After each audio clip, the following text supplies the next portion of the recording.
Hello, this is the Watchdog. Welcome back to Fun with Watches. If watches weren't fun, you'd only need one. Today we're going to review the Chenxi CX-8248. Let's start with the wrist check.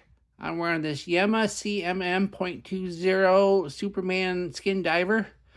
I have to review the watch this weekend, so I'm wearing it one last time just about. And Greg was wearing my TGV KM-3168 that I bought at Amazon for $10. Grogu said that Boba Fett warned Han Solo that Greedo's son Greedo was looking for him to take revenge on Han for killing his father, but won't do it on Tatooine because vengeance is a dish best served cold, and Tatooine's really hot.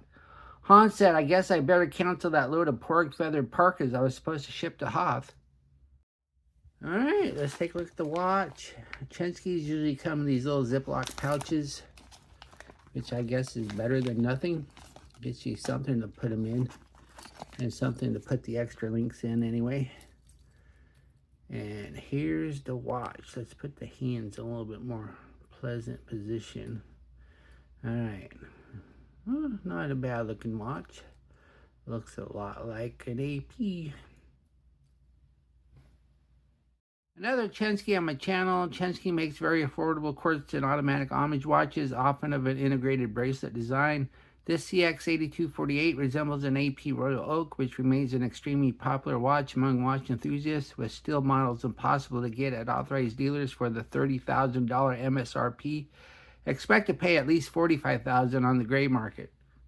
Whereas part of AP's appeal is hand-assembled Swiss automatic movements, this Chenxi is powered by a Chinese movement that costs far less than an AP sizing pin. You can buy this entire watch for $20. I think I paid $18 after coupons and discounts. This watch comes in 8 different colorways. If you like the steel color, then you can get the chrome-plated variety in black, blue, or white dials. If gold is your thing, then you get all of those dial colors plus gold too. If you like them black, like your coffee, then there's a black variant. The steel bracelet is the only option. The watch is 42 millimeters wide, 51.7 millimeters long with protruding end links. It's 12.3 millimeters thick, including the dome crystal. 25 millimeters where the bracelet meets the case and tapers down to 18 at the clasp. It weighs 115 grams on the supplied hollow bracelet with 3 links removed. The bezel is kind of unusual because instead of the vertical brushing of your typical AP Royal Oak homage, it has circular brushing. So that's unusual. And then we have these screws. These screws are all fake. They're just engravings in the bezel, not real screws.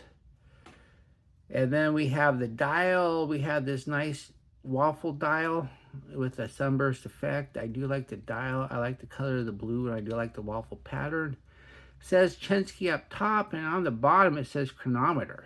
Well, it shouldn't say chronometer because you have to be certified to be a chronometer. Granted, a quartz movement, even as affordable as this, is just as accurate as a typical automatic chronometer, but you still can't call it that. Then we have the minute markers, which are on a rehat. And then we have the indices, and they're batons with a double at the 12. Somebody got on me for saying indices instead of indices, and I don't know, I've been doing it so long, I'm just going to keep saying indices.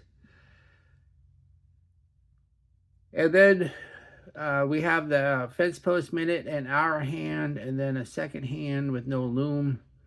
And then we have a date at the 3:30 with no border and no cyclops. Then we have an unsigned push-pull crown. The crown action has been okay. Hasn't been seeming too loose. And when you go to set it, you do get a minute hand jump. But if you're really careful, well, that one jumped. Sometimes you can set it, I guess I'm getting a jump almost every time now, but it's not awful. Then we have the crystal. It's a domed mineral glass, and it's single dome because you can see all that distortion.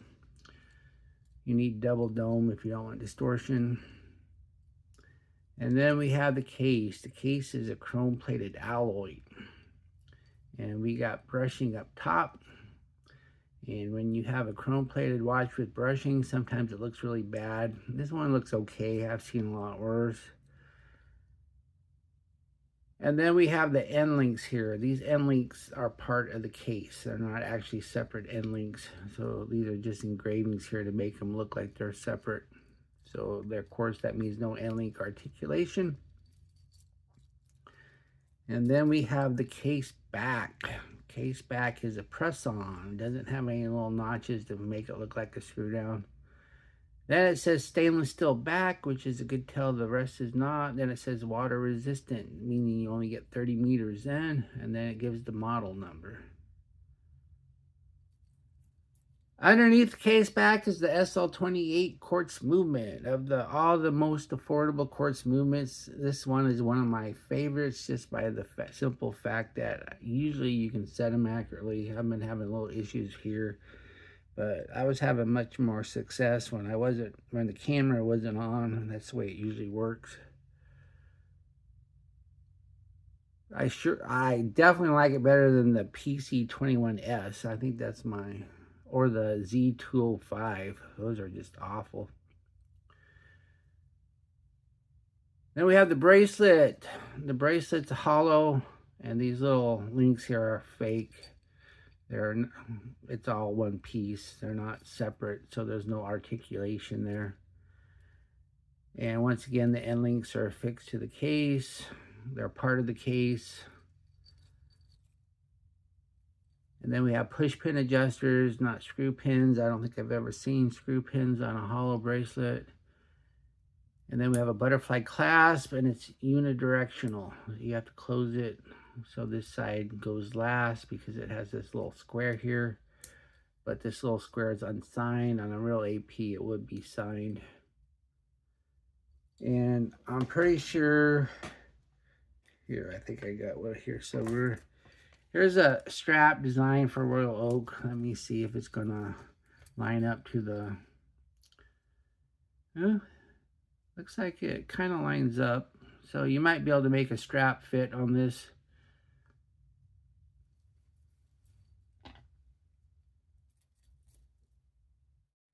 Here's the watch on my 7.5-inch wrist. It looks nice. It wears nice.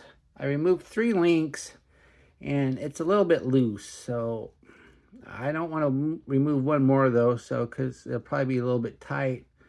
But these links are fairly small, so you might be able to remove 4 if you have my size wrist. Once again, it depends. This time of the day, my wrist seems to be a little bit smaller than it was earlier when I sized it. But no, it's nice looking. Here we are in the Lume room. If you want really good Lume, then this watch probably isn't for you, but we'll test it anyway. As we speed up the time, we see a bluish green glow, but everything starts fading fairly fast, and the markers are already about gone. At least the hands are better, but the hour hand outshines the minute hand, and then pretty soon those are going to fade too. What do I like about this watch? It looks and wears nice. I do like this waffle dial. And it does have an SL28 quartz movement and not a PC21S or a Z205. What are my gripes and groans? The Lume is just about useless. The end links are part of the case. And it says chronometer on the dial. Do I recommend this watch? Sure. It's not a bad looking watch. And $20 I think is worth it. But just barely. If it was anything more than $20, I'd probably tell you to give this one a pass. Well, thank you for watching my review of the Chenxi CX-8248, and I'll be back with unboxing. I got something in the mail today. It's only one watch, and it's not very much, but I'm going to unbox it anyway because I have to prepare for my Yema review, which I'm going to do Saturday. I'd like to thank my Members Choice members. Last time I looked, there was 11 of you. And the Members Choice watch still hasn't sold. As soon as it sells, I'll put another vote up.